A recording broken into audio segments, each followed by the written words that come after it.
کیا نگران حکومتیں ختم ہو جائیں گی؟ الیکشن کمیشن آف پاکستان کے پنجاب اسمبلی کے عام انتخابات کو ملتوی کرنے کے فیصلے نے نئے مسائل کو جنم دے دیا ہے۔ کمیشن کے ایک اعلیٰ عہدیدار نے اسے ان کے قابو سے باہر کی وجوہات کا جواز بتایا، جبکہ ECB میں کچھ دیگر حلقوں نے تسلیم کیا کہ یہ اقدام کمیشن کے آئینی مینڈیٹ سے باہر ہے۔ الیکشن کمیشن کے ایک سینئر عہدیدار نے رابطہ کرنے پر بتایا کہ کمیشن کے ہاتھ بندھے ہوئے ہیں اور ان کے پاس الیکشن ملتوی کرنے کے علاوہ اور کوئی راستہ نہیں بچتا۔ ان کا کہنا تھا کہ سیکورٹی عملے اور فنڈز کے بغیر صاف اور شفاف انتخابات کا انعقاد ممکن نہیں ہے۔ ان کی رائے کے مطابق یہ فیصلہ قانون کے مطابق کیا گیا ہے۔ تاہم الیکشن کمیشن کے دیگر عہدیداروں نے گفتگو کرتے ہوئے اعتراف کیا کہ ECB نے یک طرفہ طور پر عام انتخابات کی تاریخ طے کر کے اور پنجاب اور خیبر پختونخوا میں نگران حکومتوں کی مدت میں غیر اعلانیہ توسیع دے کر اختیارات سے تجاوز کیا ہے۔ ان میں سے ایک عہدیدار نے بتایا کہ ECB نے اپنے حکم میں سیکشن 8C کا حوالہ دیا، جس کے اس مرحلے پر کوئی تعلق نہیں ہے۔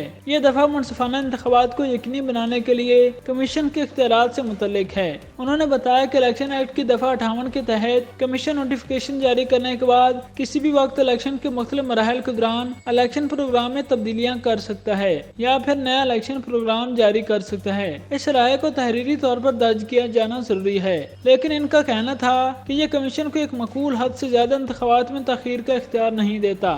انہوں نے اس بات سے بھی اتفاق کیا کہ پارلیمنٹ کا کوئی بھی عمل آئین کی خلاف ورزی نہیں کر سکتا، جس کے تحت صوبائی اسمبلی کی تحلیل کے 90 دنوں کے اندر عام انتخابات کرانے کی ضرورت ہے۔ انہوں نے بحث کی کہ آئین کے آرٹیکل 218(3) اور ورکر پارٹی کیس میں سپریم کورٹ کے فیصلے نے الیکشن کمیشن کو آزادانہ، منصفانہ اور شفاف انتخابات کرانے اور بدعنوان طرز عمل کے خلاف تحفظ فراہم کرنے کا اختیار دیا ہے، لیکن انتخابات کو مہینوں تک مؤخر کرنے کا اختیار نہیں دیا۔ الیکشن کمیشن کے ایک اور عہدیدار کا کہنا تھا کہ ECB کو وزارت خزانہ اور دفاع اور دیگر حکومتی عہدیداروں کی جانب سے قومی اور صوبائی اسمبلیوں کا عام انتخابات ایک ہی دن کرانے کے غیر اعلانیہ فیصلے کے بعد بریفنگ دینے کی بجائے خود پر زور دینا چاہیے تھا کہ بروقت انتخابات کی راہ میں حائل رکاوٹوں کو دور کیا جائے۔ انہوں نے کہا کہ الیکشن کمیشن آئین کے آرٹیکل 220 کا استعمال کر سکتا تھا، جس کے تحت تمام ایگزیکٹو اتھارٹیز ECB کے کام کی انجام دہی میں مدد کرنے کی پابند ہیں۔ ان کا کہنا تھا کہ الیکشن کمیشن سپریم کورٹ سے رجوع کر سکتا تھا،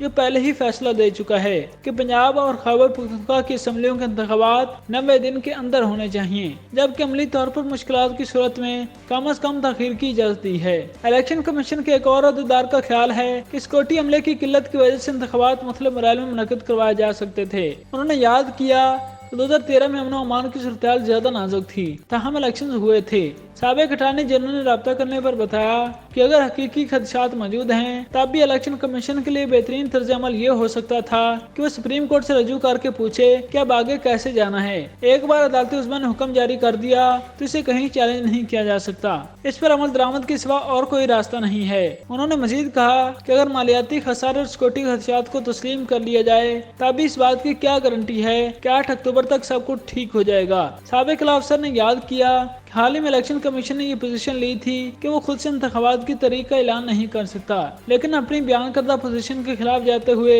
الیکشن کمیشن نے یک طرفہ طور پر عام انتخابات کی تاریخ کا اعلان کر دیا۔ الیکشن کمیشن کے فیصلے سے عوام کو تعجب ہوا کہ کیسے نگران سیٹ اپ کو 3 مہینے سے زیادہ حکومت کرنے کی اجازت دی جا سکتی ہے۔